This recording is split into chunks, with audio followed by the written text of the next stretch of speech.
नमस्कार, मी गीताली विनायक मंदाकिनी. मिळून साऱ्याजणी मासिकाची मी संपादक आहे. मिळून साऱ्याजणी मासिकाने विद्याबाळ अध्यासन प्रकल्प 2 हाती घेतला. त्याचं कारण असं आहे की 1975 मध्ये युनोनी महिला वर्ष जाहीर केलं. त्याला पुढच्या वर्षी 2025 मध्ये 50 वर्ष पूर्ण होत आहे. तर महिला वर्षाची ही 50 वर्षाची सुवर्ण महोत्सवी वाटचाल आणि मिळून साऱ्याजणीची 35शी पूर्ण होते. या निमित्त आपण घेतलेला हा प्रकल्प आहे आणि त्याच्यामध्ये स्त्री चळवळ आणि मी याच्या संदर्भात म्हणजे स्त्री चळवळीमुळे विविध क्षेत्रावर कसा प्रभाव पडला, विविध व्यक्तींवर काही प्रभाव पडला का, हे आपल्याला जाणून घ्यायचं आहे. आणि म्हणून आपण स्त्री चळवळ आणि मी या संदर्भात गप्पा मारतोय. आज गप्पा मारायला आपल्याकडे विनायक लष्कर सर आले. नमस्कार विनायक लष्कर. ते बारामतीला प्राध्यापक आहेत. तर विनायक, तुम्हाला असं सांग की तुला स्त्री चळवळ पहिल्यांदा कधी भेटली? म्हणजे चळवळ म्हणून असं फॉर्मली जी भेटली ती मला, मी आता सावित्रीबाई फुले विद्यापीठामध्ये जेव्हा शिकायला आलो. किती साली? म्हणजे 10 वर्षापूर्वी? 2004 साली. त्यावेळी आमच्याच विभागाच्या ह्याच्यामध्ये. तुझा विभाग म्हणजे? समाजशास्त्र विभाग. समाजशास्त्र. तर तिथे मी MA करत असताना त्याच कॉरिडॉरमध्ये शर्मिला वेगे यांचं ऑफिस होतं. तर सुरुवातीला आल्यानंतर आम्ही ग्रामीण भागातून आलेलो होतो. इंग्रजीची भीती होती आणि ह्या सगळ्याच गोष्टी होत्या. अडचणी खूप होत्या. राहायची सोय नव्हती, शिकवलेलं समजत नव्हतं. तर ह्या सगळ्या वातावरणामध्ये म्हणजे एक असं निराशा वाटायची. पण एक दिवशी शर्मिला आम्हाला दिसली आणि असं वाटलं की हीच आमचे प्रश्न चांगल्या पद्धतीने समजून घेऊ शकते. आम्ही तिच्याशी डायलॉग सुरू केला. मग आमच्या सगळ्या काही भौतिक अडचणींविषयी तिच्याशी बोललो. नंतर इंग्रजी समजत नाही ह्याच्याविषयी तिच्याशी बोललो. तर किती दिवस इथे राहू किंवा काय होईल पुढे माहित नाही असं तिला सगळी परिस्थिती सांगितल्यानंतर तिने सांगितलं की मी जरी तुमच्या विभागाची तशी भाग नसली तरी माझं ऑफिस इथे आहे. तर तुम्हाला जे जे अवघड वाटतंय, जे जे इंग्रजी समजत नाही ते तुम्ही शिकवताना इंग्रजीमध्ये वहीत लिहून ठेवा. त्याचे मराठी अर्थ मी त्याच्यात लिहून ठेवते वहीमध्ये. तुम्ही ती वही माझ्या केबिन मध्ये आणून ठेवा. मी मराठी शब्द त्याचं लिहून ठेवते आणि गरज पडली तर आपण जसं वेळ मिळेल तसं बोलत राहतो.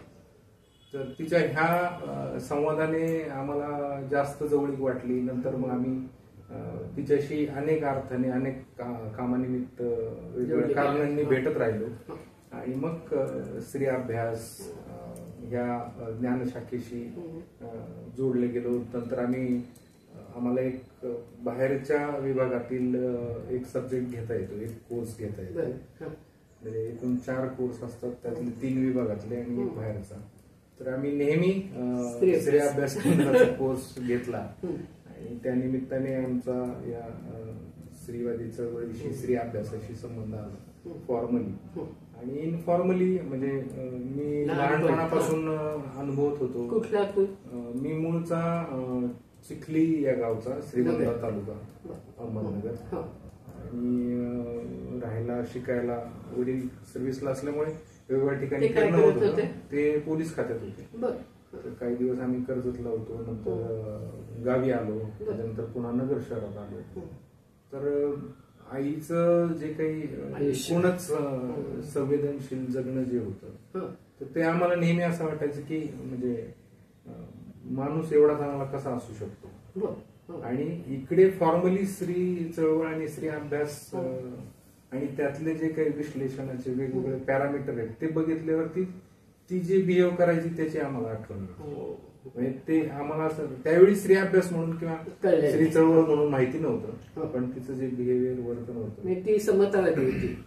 समतावादी म्हणजे मी वसतिगृहात राहायला आल्यानंतर सुद्धा म्हणजे माझ्या आता मित्र आम्ही होतो आणि आमचं बिहेवियर जे आहे ते थोडं पुरुषसत्ताक व्यवस्थित वाढल्यामुळे नेहमी पॉझिटिव्ह असणं, तर मैत्रीमध्ये पण पॉझिटिव्ह असणं आणि आपल्याच इच्छांना जास्त महत्व देणं असं असायचं. आणि मी माझ्या मित्रांच्या तक्रारी बऱ्याचदा तिच्याकडे करायचो की हा असा वागतो, हा तसा वागतो. तर ती त्यांना नाव न ठेवता ती मला म्हणायची की तू समजून घे त्याची कौटुंबिक परिस्थिती काय आहे, त्याला भाऊ नाहीये, त्याला बहीण बहीण नाहीये, त्याला कसं समजून घेतलं पाहिजे, त्याचा स्वभाव कसा आहे, तुझा स्वभाव कसा आहे, तर ते मला जास्त एनरिचिंग वाटायचं. म्हणजे ते सगळ्या आठवणी तिथे मला.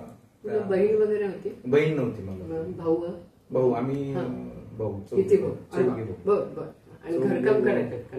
लहानपणी घरकाम. आईने शिकवलं? आईने नाही शिकवलं, पण तिला जास्त काम पडतं म्हणून आम्ही मग, आणि ते पण आम्ही म्हणजे स्वयंपाक धुणी भांडी असं काही नाही केलं, पण घरातलं झाडणं असेल, रॉकेल आणणं असेल, गॅसची टाकी आणणं असेल, भाजीपाला आणणं असेल, दूध आणणं असेल, जे काही बाहेरची कामं ती सगळी कामं करायचो. आणि खंत त्याचीच वाटायची की तिला मदतीला कोणी नाही. तिने आमच्या 5 पुरुषांचं म्हणजे तू सगळ्यात मोठा का? मी सगळ्यात मोठा.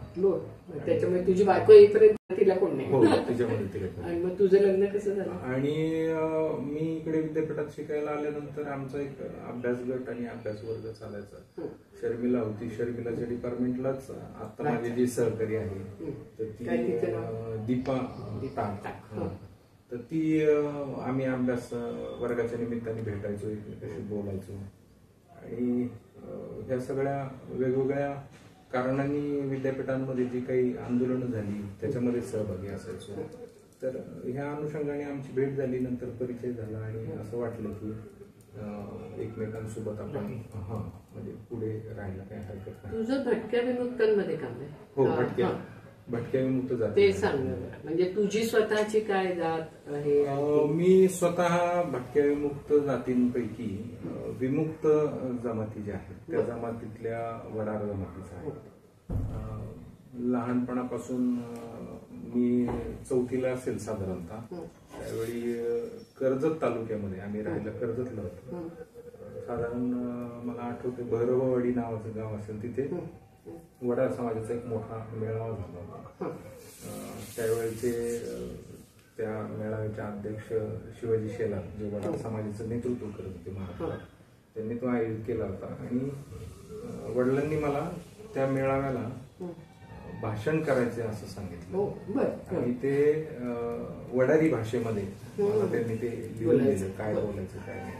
आणि तू तिथे माईकवरती ते बोलायचं. माझी पहिलीच वेळ होती ती. मी चांगली तयारी केली, वडारी भाषेत बोललो लोकांशी, तर लोकांना पण आनंद झाला, मला आनंद झाला. त्या आयोजकांनी मला त्यावेळी 50 रुपये बक्षीस दिलं. तू केवढा होता? 4थीला होतो.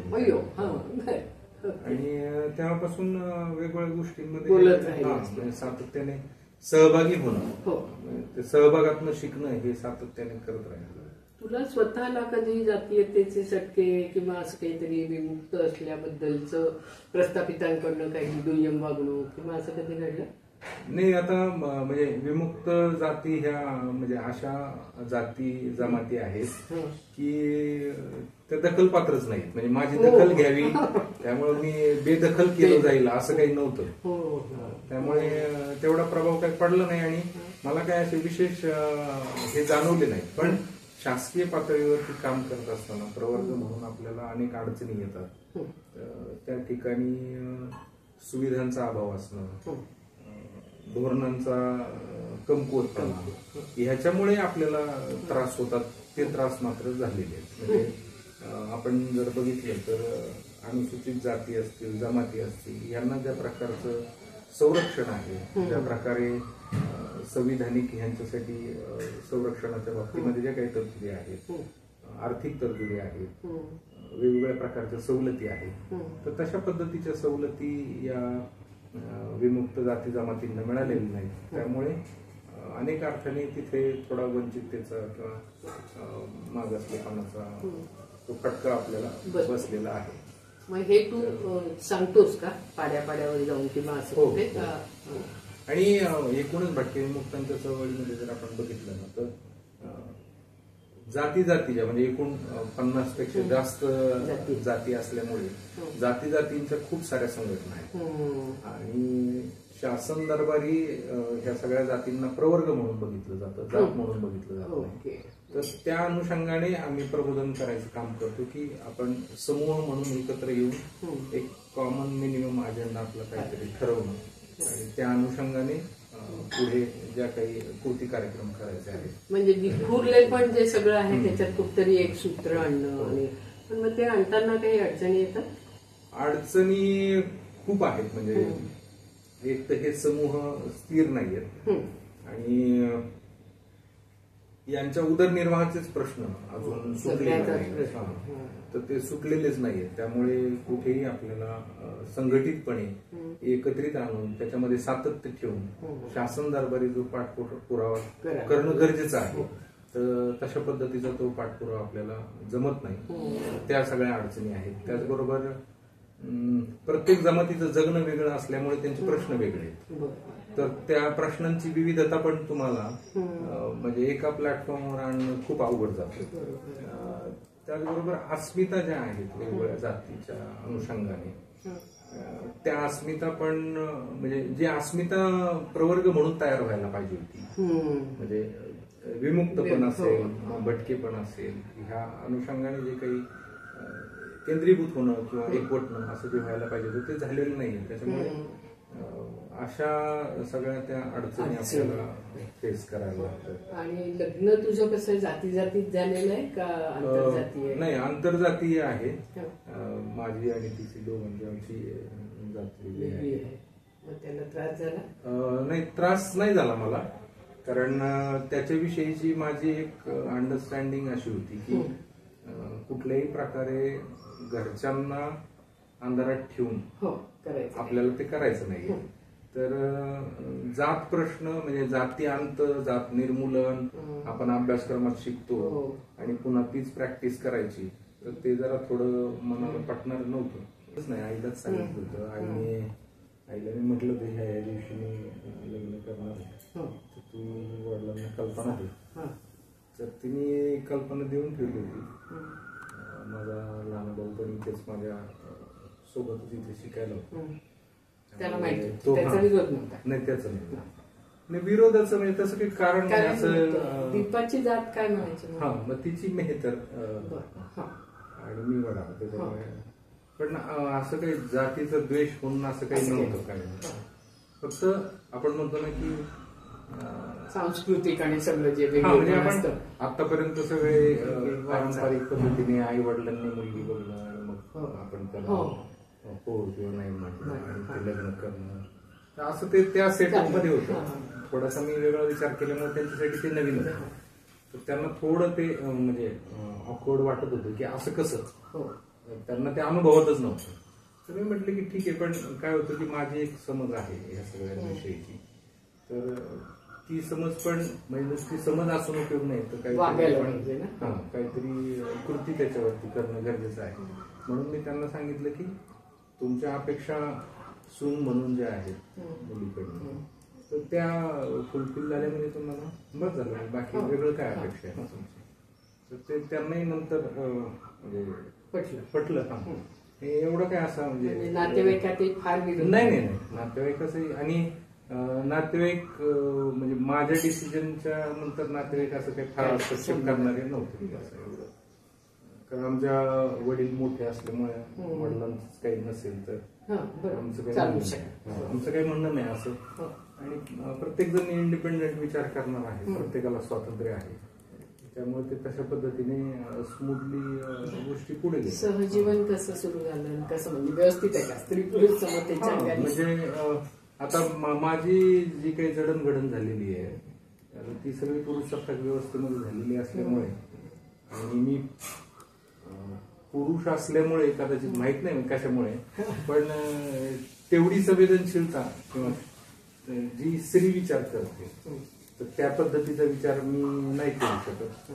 थोडं त्याचा प्रयत्न करतो. हा, म्हणजे मला जसं जसं लक्षात येईल किंवा दीपा जसं मला सांगेल लक्षात आणून देईल तसं मी माझ्या वर्तनामध्ये बदल करण्याचा प्रयत्न नक्कीच. पण त्याच्यात संघर्ष होतात. संघर्ष म्हणजे फार टोकाचे असे नाहीत, पण आपण म्हणतो ना की एकूणच ही सगळी व्यवस्था जी ज्या पद्धतीने काम करते म्हणजे फक्त दोन जीवांचं एकत्र असणं आणि तेवढेच संबंध तुमचे म्हणजे खूप गोडी गुलाबीचे आहेत असं नाहीये. तर इतर बाकीचा जो काही व्यवहार आहे तुमचा बाहेरचा तर तो व्यवहार पण तुमच्या वर्तनावरती हे परिणाम करत असतो. तर त्याचं पण थोडंफार हे असतंच, बर्डन असतंच तुम्हाला. तर सगळ्याच गोष्टी अपेक्षेप्रमाणे, म्हणजे माझ्याही अपेक्षेप्रमाणे ती करू शकत नाही, तिच्याही मी करू शकत नाही. पण ते तुम्ही समजून, तर आम्ही ते समजून घेतो. म्हणजे आपल्याला कुठे हे करायचंय तर त्या कुठे तडजोड करायची. पण दोघे जण तुम्ही लांब राहतात तसं ना, म्हणजे तू बारामती आणि दीपा पुणे, त्याच्यामुळे ते एका अर्थाने बरं आहे असं तुला वाटतं का? म्हणजे एक स्पेस मिळण्याच्या दृष्टीने प्रत्येकाला. नाही, तसं नाही वाटत मला. म्हणजे मला असं वाटतं की, म्हणजे मला तर सातत्याने असं वाटतं की इकडे यायला पाहिजे, सोबत राहायला पाहिजे.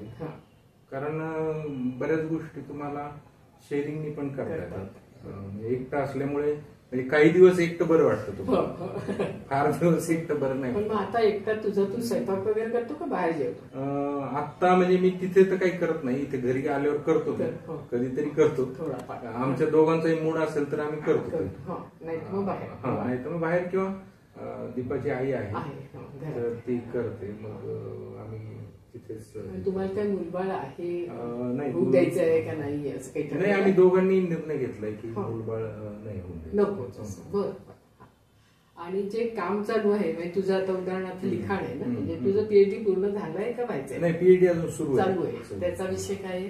तो वडार समाजावरतीच मी करतो. आणि पुस्तक आहे ते पण वडार समाजावर. त्याचं काय हे टायटल? ते वडार समाजशास्त्रीय अभ्यास म्हणून आहे. आणि पीएचडीचं जे काम सुरू आहे त्याच्या अनुषंगाने तो पुढे ते पुस्तक आहे. आणि कविता साधारण तुझ्या कशा असतात? कारण त्यांनी वाचत असते बऱ्याच. हो, कविता म्हणजे आता आपण ते म्हणतो की ज्या ज्या गोष्टीने तुम्ही व्यथित होता, तुम्हाला असं वाटतं की बोलायला पाहिजे आणि खूप दीर्घ न बोलता थोडक्यात. कारण आता आपला जो मेसेज आहे तो लोकांनी जे काही सांगायचं आहे आपल्याला, तर ते जर सांगताना थोडक्यातच सांगितलं आणि त्याला जर मोठा अर्थ असेल ते जास्त संयुक्तिक वाटतं. कारण दीर्घ वाचायचं मला नाही वाटत की एवढं म्हणजे लोक करतात. बारामती आणि पुणे असा फरक जाणवतो तुला? बारामती आणि पुणे शहर म्हणून फारसा नाही फरक जाणवत. कारण पुण्यातलाच एक भाग असं बारामती. पण आता विद्यार्थी जेव्हा बघतोस तू बारामतीचे आणि दीपाचे पुण्यातले असतात किंवा असा एकूण तो फरक कसा काही जाणवतो का? आता दीपाचे पुण्यातले जे विद्यार्थी आहेत ते म्हणजे बऱ्यापैकी आपण म्हणतो की ते भारतभरातून वेगवेगळ्या ठिकाणाहून आलेले आहेत, वेगवेगळ्या अनुभवातून आलेले आहेत, वेगवेगळ्या संस्कृतीतून आलेले आहेत. तर त्यांची एक वेगळ्या प्रकारची मॅच्युरिटी आहे असं मला वाटतं. कारण मायग्रेट होऊन तुम्ही ज्यावेळी येता किंवा घर ज्यावेळी सोडता, तो कम्फर्ट झोन तुम्ही ज्यावेळी सोडता, त्यावेळी बऱ्यापैकी तुम्हाला स्वतःची तयारी करावी लागते. आणि ती सगळी तयारी म्हणजे स्वावलंबी म्हणजे सगळ्या अर्थाने. तर ती तयारी त्यांची असते, त्या बदलाचा ते स्वीकार करतात, ते स्वेच्छेने तिथे आलेले असतात. आणि बारामतीचं आता कसं होतं, थोडं घरी राहून अभ्यास करणारी मुलं असल्यामुळं आणि घरी सगळ्या सुखसुविधा असल्यामुळे कुठल्याही प्रकारचा त्रास नसल्यामुळे तेवढा जो म्हणजे हे म्हणतो आपण संघर्षातून तो असायला पाहिजे आणि सहज प्रवेश मिळतो. त्यामुळे फार काही त्याच्यासाठी संघर्ष करावा लागत नाही. त्यामुळे फार त्यांच्यामध्ये आणि मला असं वाटतं की अंडर ग्रॅज्युएट लेवलला तेवढी मॅच्युरिटी नसतेच. तुम्ही कम्फर्ट झोन ज्या म्हणजे मलाही नव्हती. मी फक्त ग्रॅज्युएशनला शिकत असताना मला असं वाटायचं की काहीतरी चांगलं करायचंय, वेगळं करायचंय. नगर शहर सोडण्याचं कारणही तेच होतं की नगर शहरात काही पुढे दिसत नव्हतं. म्हणजे मी MA ला ऍडमिशन घेताना पण वडील म्हणत होते नको, MA तर आहे इथे, तू लॉ करू शकतो किंवा इतर कोर्सेसला ऍडमिशन घेऊ शकतो, पण घराबाहेर राहणं आपल्याला परवडणार नाही. तर मी त्यांना सांगितलं की तिथे वसतिगृहाची सोय आहे, कामोशिकामध्ये काम मिळतं, जेवायची सोय आहे. हो, मी काय प्रकारचं काम करत होता? सुरुवातीला पहिल्या वर्षी म्हणजे विद्यापीठामध्ये अशी पद्धत आहे की फील्ड वर्क देतात. फील्ड वर्क म्हणजे विद्यापीठ कॅम्पसची साफसफाई असेल, गवत काढण्याचं काम असेल, झाडं लावण्याचं काम असेल, तर परिसरातलं फील्ड मधलं जे काही काम आहे तर ते 3 तासाचं होतं. आणि दुसऱ्या वर्षी मला ऑफिस मधलं काम मिळालं आणि सुदैवानं ते विभागातलंच मिळालं आणि लायब्ररीतलं मिळालं. मग त्या निमित्ताने मला अभ्यासही करता आला. तो वेळ माझा बऱ्यापैकी तिथे. आणि कविता एखादी तुला आठवते, सांगता येईल अशी, म्हणता येईल? कवितेचं म्हणजे आठवण समजा सांगितल्यास तरी चालते. म्हणजे ह्या विमुक्त जातीच्या अनुषंगानेच आहे. त्याचं टायटल आहे होय आम्ही आहोत गुन्हेगार.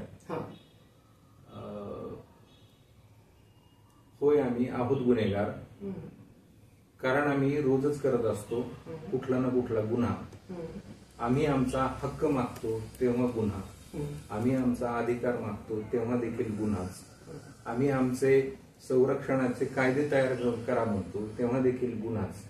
आणि या अनुषंगाने ती पुढे जाते. म्हणजे आम्ही आमच्या अस्तित्वासाठी त्या सगळ्या गोष्टीला गुन्हा म्हणून आपण कसं ट्रीट करतो किंवा इथली व्यवस्था त्याला गुन्हा म्हणून कशी बघते, तर ती अशी पुढे घेऊन गे. तुझ्या कवितांना रिस्पॉन्स कसा असतो? तू सोशल मीडियावर असतो? हो, सोशल मीडियावरती आहे आणि वेगवेगळ्या ठिकाणी त्या प्रकाशित पण झालेल्या आहेत. म्हणजे माझी कुठली मेथोडॉलॉजी घेऊन तुम्ही संशोधन करताय गुरुजी, ही कविता युनिव्हर्सिटी ऑफ मिनिसोटा यांच्या ॲजिटेड जर्नलनी प्रकाशित केली आहे, मराठीत केली आहे आणि त्याचा इंग्रजी अनुवाद पण त्यांनी छापलाय. माझी एक मैत्रीण आहे ऋतुजा देशमुख, त्यांनी तो अनुवाद केला आहे. तर तिथेही प्रकाशित झाली आहे. आपल्या मिळून स्वारेजणी ती कविता प्रकाशित झाली. ज्ञानेश्वर मुळेंनी आता एक दिवाळी अंक केला भटक्याविमुक्त जातीचा जातींवरती, तर तिथे देखील ती कविता छापलेली आहे. म्हणजे असं बऱ्याच ठिकाणी आत्ताच बाई माणूस नावाचं जे काही प्रशांत पवार ते त्यांनी सुरू केलेला तो उपक्रम आहे. त्याच्यामध्ये मी आता दोरीवर चालणारी डोंबारी समाजाची जी काही मुलगी आहे तर तिच्या अनुषंगाने एक कविता लिहिली होती की आपण फक्त बघत बसतो, सहानुभूती दाखवतो, पण ही परिस्थिती बदलण्यासाठी कधी विचारच करत नाही. कारण आपल्या मनोरंजनाचा अनुशेष भरून काढण्यासाठी आपल्याला या प्रकारच्या गोष्टी अजूनही म्हणजे रम्यच वाटतात, पण त्याचं दुःख त्या यातना आपल्याला कळत नाही. तर ती लिहिली होती, तर त्यांनी ती शब्दबद्ध केलेली आहे. त्याची एक ऑडिओ व्हिडिओ अशी कविता ती प्रकाशित केली त्यांच्या त्या युट्यूब चॅनलवरती केली. सामाजिक कामाचा तुझा आवाका वाढवावा असं तुला वाटतंय का? नोकरीमुळे शक्य होत नाही वगैरे? मला म्हणजे खरं तर सामाजिक कामाचीच आवड जास्त आहे. कारण कुणाचे तरी प्रश्न सुटतायत, कुणाची तरी अडचण दूर होतीये, याने मला जे समाधान मिळतं म्हणजे ते मला स्वतःला इतरांनी मदत केल्यानंतर जे काही आतापर्यंत मिळालेलं आहे तेच मनात मी काय ठेवतो. म्हणजे मला ती लोक भेटत गेली, त्यांनी मला समजून घेतलं, मदत केली आणि म्हणून मी माझा आतापर्यंत प्रवास करू शकलो. तर आपणही देणं लागतो म्हणून आपण ते सातत्याने केलं पाहिजे. त्यामुळे मला ते जास्त आवडतं. नोकरीमुळे थोडा वेळ कमी मिळतो, पण महाविद्यालय आमचं त्या बाबतीमध्ये चांगलं आहे. ते आम्हाला सहकार्य करतं, सातत्याने समजून घेतं, संधी देतं आणि त्या त्या प्रकारच्या जबाबदारी आमच्यावरती देतात. त्यामुळे त्या माध्यमातून देखील आम्ही सामाजिक प्रश्नांवरती सातत्याने काम करत असतो. आणि आता तुझा हा समाजशास्त्र हा विषय आहे, तर त्याच्यामध्ये कुठे स्त्रीवादी अंगाने समाजशास्त्र असं आता कुठे आहे किंवा ते नसलं तरी तू दीपा वगैरे बरोबर असल्यामुळे तुझी थोडा त्या लेन्स मधनं तू बघायला लागलायस वगैरे असं म्हणजे आमचा सब्जेक्टच आहे तसा सोशियोलॉजी जेंडर नावाचा. तर त्या अनुषंगाने आणि प्रथम वर्षाला आम्ही एक जेंडर अँड सोसायटी अशा अनुषंगाने एक कंपोनंट ठेवलेला आहे. तर त्या अनुषंगाने पण आम्ही सातत्याने त्याच्याविषयी बोलणं, महाविद्यालयामध्ये लिंग भाव संवेदनशीलता याच्याविषयी कार्यशाळा घेणं, त्या निमित्ताने वेगवेगळ्या लोकांना बोलवणं, सेमिनार घेणं, ह्या सगळ्या कार्यक्रमांच्या माध्यमातून आम्ही सातत्याने ते करत असतो. म्हणजे अजूनही परिपूर्ण स्त्रीवादी मी झालोय असं काही नाहीये, ती प्रोसेस ती रोजच शिकण्याची गोष्ट आहे. तर ती मी अनेक माध्यमातून अनेक प्रकारे शिकण्याचा प्रयत्न करतोय आणि त्याचाच भाग हा अभ्यासक्रम, महाविद्यालयातले वेगवेगळे उपक्रम असतील, जागतिक महिला दिनाचा कार्यक्रम असेल, परत महिलांच्या संदर्भातले जे काही आम्ही कायदे असतील, सुरक्षेच्या संदर्भातले, मानसिक आरोग्याच्या संदर्भातले हक्क अधिकार जे काही असतील त्या अनुषंगाने जे काही वेगवेगळे उपक्रम घेतो. महिला सक्षमीकरण केंद्र आमच्याकडे आहे, तर त्या माध्यमातून जे उपक्रम घेतो तर त्यामध्ये सातत्याने पुढे राहून काम चालूच असते सातत्याने. आणि विद्यार्थी आणि विद्यार्थिनी असा फरक काही जाणवतो अंडरस्टँडिंग मध्ये म्हण किंवा वागण्यामध्ये म्हण बारामती सारख्या ठिकाणी? म्हणजे तसा फरक आता फारसा राहिलेला नाही, म्हणजे त्यांच्या पातळीवरती पण तो राहिलेला नाही. आणि शिक्षक म्हणून पण म्हणजे बऱ्यापैकी महाविद्यालयातली जी काही शिक्षक मंडळी आहेत आमची ती सगळी पुणे विद्यापीठाचंच प्रोडक्ट असल्यामुळे बऱ्यापैकी एक म्हणजे तो समतेचा व्यवहार जो आहे तो सातत्याने म्हणजे स्त्रीला समजून घेताना काय गोष्टी आपल्या माइंडमध्ये असल्या पाहिजे, पुरुषाला समजून घेताना काय असलं पाहिजे, तर ह्या सगळ्या पातळ्यांवरती मग पालकांशी संवाद करेपर्यंत अगदी तिच्याशी संवाद. आणि तो कम्फर्ट झोन ग्रामीण भागात तेवढा मिळत नाही आपल्याला, कारण ज्या पद्धतीचा संवाद आपण डेव्हलप करायचा प्रयत्न करतो तर तेवढा मोकळेपणा येत नाही. पण आपण म्हणतो की जेवढा प्रयत्न करता येईल आपल्याला तेवढा आपण करत तेवढा आपण करत. आणि मग नव्या काही योजना आता तू करतोय किंवा संशोधनाच्या संदर्भात पीएचडीची वाटचाल किती चालली का धीमी चालली? नाही, पीएचडीचं काम म्हणजे एक तर खरं तर ते फार पूर्वीच व्हायला पाहिजे होतं, पण काही कौटुंबिक अडचणी आणि या सगळ्या गोष्टींमुळे ते राहिलं. पण आता ते आहे गतीने चालू आहे. आता तुम्ही उल्लेख केला तसं कविता ज्या काही केल्या होत्या तर त्या कविता संग्रहांचे पुस्तक छोटं करतोय, तर तेही आता प्रकाशित होतंय.